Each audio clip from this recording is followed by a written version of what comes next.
ماتش مصر والسنغال. اول حاجه، تاريخنا في الماتش ده سيء جدا مع السنغال.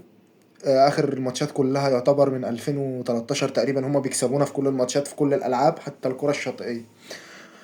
بس رساله للعيبه، بص احنا مش طالبين منكم ان انتوا تكسبوا ولا طالبين منكم اي حاجه غير هي حاجه واحده بس، العبوا برجوله. انتوا كل اللي مطلوب منكم ان انتوا تبقوا 11 راجل في الملعب. اي كوره هتموت، لو اخر كوره هي زي اول كوره هنموت نفسنا عليها.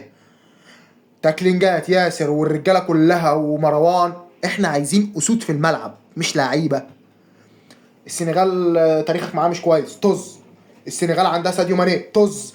السنغال كل اللعيبه بتاعتها محترفين وانت اللعيبه بتاعتك محليين، طز.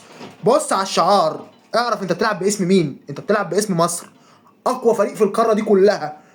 اللي انت بأسوأ اجيالك انت بتوصل نهائي البطوله عادي جدا زي السلام عليكم.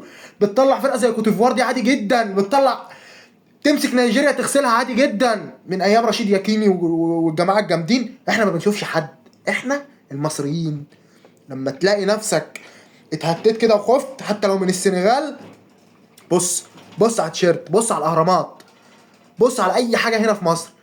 لاني كل حاجه في التاريخ بتبدا من حته واحده بس اسمها مصر. احنا المصريين، وبكره هنكسب ان شاء الله. بكره هنكسب والبطوله كده كده مصريه.